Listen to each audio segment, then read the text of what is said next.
I am the knave, Arlecchino, fourth of the Fatui Harbingers. The children of the House of the Hearth call me Father. I do hope our partnership proves to be a pleasant one, although I would imagine that should be fairly easy. After all, there's no cause for contention between us at the moment. Wouldn't you agree? Staring into my eyes is ill-advised. I can't promise you'll like what you see. What could the children be up to? Never mind. Let them do as they please. Something you wish to report? Go on. You have my undivided attention. Fear not. What's a little thunder when even lightning wouldn't dare strike our path? Only in the grip of winter do people truly appreciate the warmth of flames. This kind of weather is more enjoyably spent under the cover of shade. I would advise you to keep your secrets close to your chest.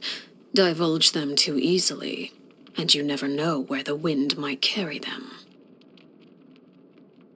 Good morning. Any plans for today? Whenever I return home at midday, I often find the children sprawled across the ground in the midst of sleep. A certain level of fatigue is common at this hour. Perhaps you too should rest a bit before we head out. It is said that the moon is like an eye, gazing down upon the mortal plane. We have merely grown accustomed to its scrutiny. Time to retire for the night. Oh, can't sleep, you say? Well, I'm afraid you'll have to figure something out for yourself. I have a certain suspicion my solution won't be to your liking. Seeing yourself clearly is a difficult task indeed, perhaps even a thankless one. After all, they say those who lack adequate powers of self-perception often lead a happier existence. On occasion, I hear others whisper in secret, calling me cold and cruel. People are free to believe as they wish, and I don't intend to clear up their misconceptions. Prejudice has a way of concealing the truth, and that is hardly to my disadvantage. Still, I believe the time has come for certain measures to be taken to live up to their expectations. Let's just hope those on the receiving end of these measures have enough power and status to escape with their lives. Our ideals are not entirely aligned. If we are to work together, we must be willing to compromise. To that end, I'm willing to share certain secrets with you. Information that I choose not to reveal, however, is best left unexplored. For your own good, of course. The children simply adore your stories. They often ask me when you're coming around again. I do hope you won't let them down. Betraying their expectations comes with a price. Perhaps that's something worth your consideration. For the longest time, there wasn't anything I desired, until the idea came to me to assassinate Crucibina. It was a ludicrous thought then. She was a harbinger, famed and experienced, and nearly everything I knew about fighting was taught by her hand. However, it appears you need only desire something with sufficient intensity and the gods will answer. In the end, I gained a vision, and after making certain sacrifices, I mastered this power. Surpassing one's teacher often requires the pursuit of the unexpected. Flames course through my body like blood. This may be nothing but a figure of speech to some, but for me, it's the harsh reality of my existence. The aurora in Snezhnaya is quite beautiful. Certainly worth a visit. I once had a pet spider named Bambi. Raising spiders is quite fascinating. They cannot be domesticated like cats or dogs. Any affection bestowed upon them will not be returned, and they require little investment in terms of care. It's the kind of relationship that suits me perfectly. Clairvy once asked me what a real home looks like, but I had no answer for her. How could any of us know the answer when the House of the Hearth is made up entirely of people who never had a place to call home? By killing Crucibina, I was able to assume the identity of father and rebuild the house under a new set of rules. Still, I'm well aware that even with these efforts, the house is far from that ideal. As for what a real home truly looks like, I suppose that question is best put to the side for now. Perhaps one day, Linny will be able to give me a new answer. Lynette's uniquely calm personality is also her strength, and I believe she is more than clever enough to recognize that. She's an irreplaceable part of that little team of 3, and I would imagine that role brings her much joy. As her father, my duty is merely to give her the space to put those talents to good use. Fremine has a complex mind and often hides his emotions. He blames himself for things that aren't his doing and allows them to eat away at his conscience. I would imagine the other children might find it difficult to understand his manner of thinking. But you seem to share a similar delicate sensibility.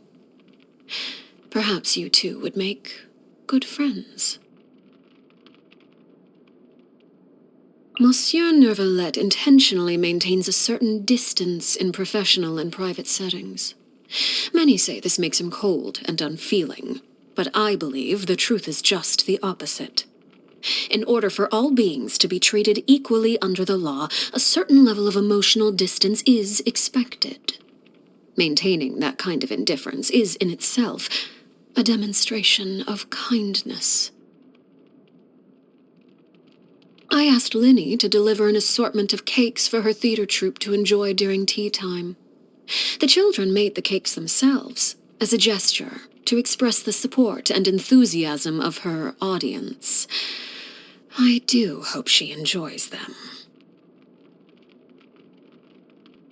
When I was imprisoned, it was the Tsaritsa who pardoned me and gave me the title of Harbinger. I could sense she was a person of true sincerity and compassion, unlike all those pompous hypocrites with their posturing and rhetoric. Yet, it's difficult to say whether her compassion alone is enough to melt the ice and snow that permeates her land. All I can say is this.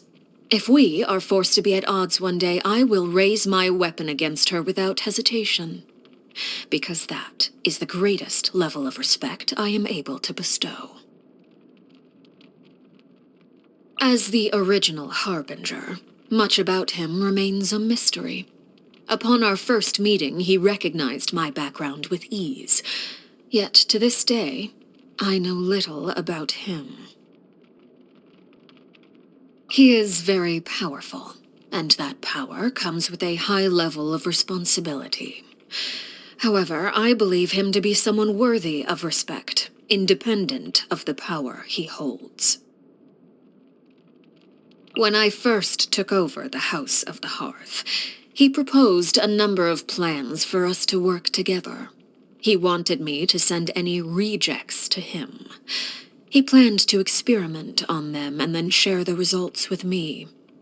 I heard that he and the previous knave had quite the professional rapport in that regard. All I can say is that if he weren't one of my fellow harbingers, I would have expedited their happy little reunion long ago. She is a very special harbinger. Pose her a question, and the answer you receive will be entirely unpredictable, if she sees fit to give a proper answer at all. Regardless, any answer you do receive is sure to be an interesting one. The rooster holds little love for me, and the feeling is mutual. He is an acceptable mayor, I suppose. Perhaps even an exceptional one. He has an uncanny ability to make great gains at a small price, which has earned him substantial acclaim throughout his political circles. However small the price may be, if it continues to come at the expense of my organization, sooner or later...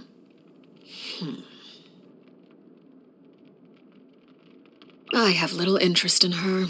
She's extremely passionate about her research and does not appear in public often. In fact, many of our officers have yet to see her at all. Compared to, let's say, someone who would go so far as to create segments of themselves to better wander across the land, I suppose you could say she is at the other end of the extreme. I won't deny that he is a capable and imaginative individual, but he lacks clarity. He can formulate grand plans and manipulate the economy with ease, yet at the same time, he allows his actions to be governed by the vengeance and hatred locked in the depths of his heart. Rational people often believe themselves capable of controlling their emotions, but I believe that confidence is their greatest weakness. She and Piero were the first harbingers I became acquainted with. Her prideful attitude when she first visited the House of the Hearth failed to earn her many friends among the children.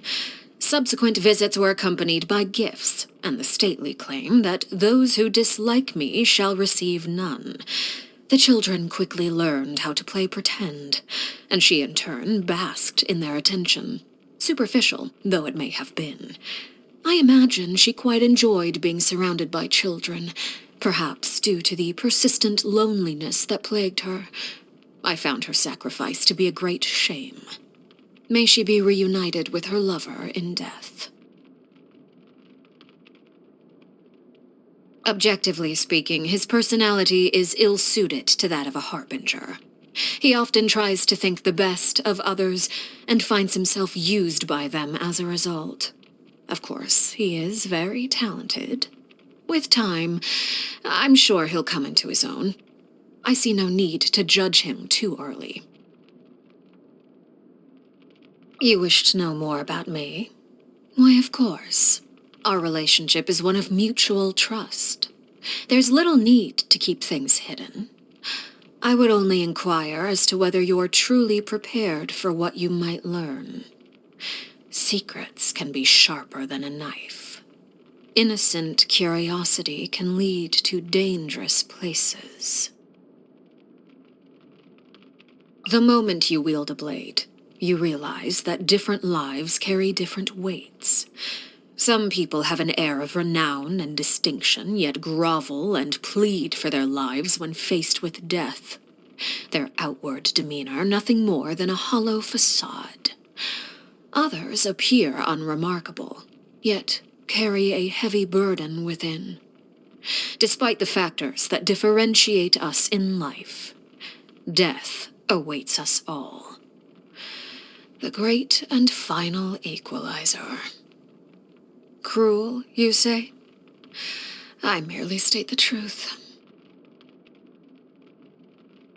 My Snezheviches and Snezhevnas, those with the courage to walk through shadow, even when the world gets dark, and the conviction to embrace the heat, even at the risk of getting burned. I will do my utmost to teach them how to navigate life. The House of the Hearth begs favors from no one. Like a spider, we hunt for what we want. No one has the power to choose where they come from, but we all have the right to fight for the life we want. In this sense, the world is both unfair and just in equal measure. I don't take in children out of a desire for recompense. In fact, should they so wish, the children are free to leave and pursue a life outside my organization, so long as they're willing to pay the price. Fate can be a peculiar thing. When I was young, Mother favored me due to the unusual set of abilities I possess. No one was able to discern their true nature, not even me.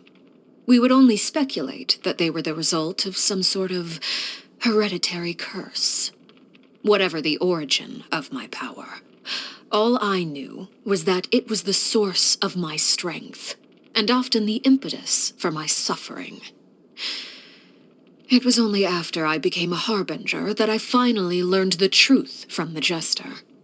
He expressed surprise that the Crimson Moon bloodline had not gone extinct, and that, in a strange twist of fate, the House of the Hearth had ended up in the hands of an orphan of that lineage once again. I cannot say what the future holds. I trust fate will give me an answer in time, and when it does, I'm prepared to do things my way, even if that means striking down fate with my own two hands.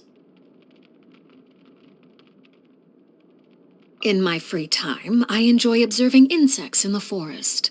The dynamics between them are fascinating. The way they hunt for food, compete with each other, even cooperate. Those that seem formidable aren't always the ones that make it until the end, and a single error can prove fatal.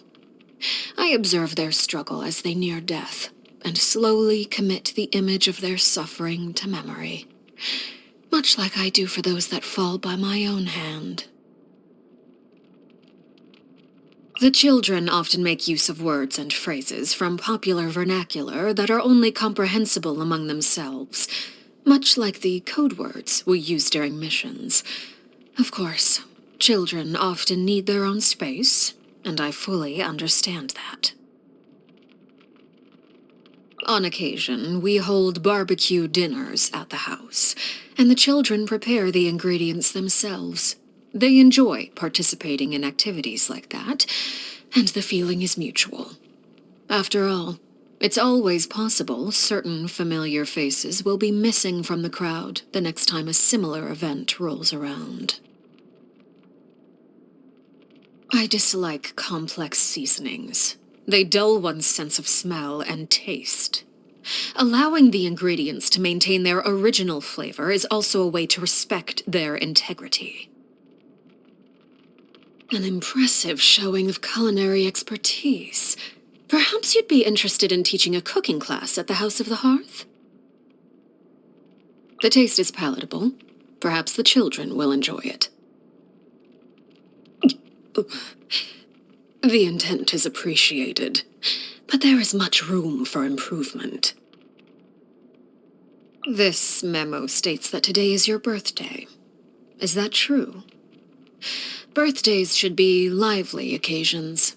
It's always nice to have an excuse to set formal matters aside every now and then, whether it's for the purpose of celebrating yourself or others. Come, I've prepared a feast for you at the House of the Hearth. Let's not keep the children waiting. Always keep moving forward. Never let yourself be constrained by power. Anger makes you impulsive, and sorrow causes you to waver. Always maintain control over your emotions. Some call me excessively strict. In truth, it is an approach I extend even to myself. I've learned much from you during this time, and I trust the sentiment is mutual. In fact, I believe maintaining this cordial relationship might prove advantageous for us both. Who knows what thorny issues the future holds? I imagine there may yet be many an occasion for us to join hands.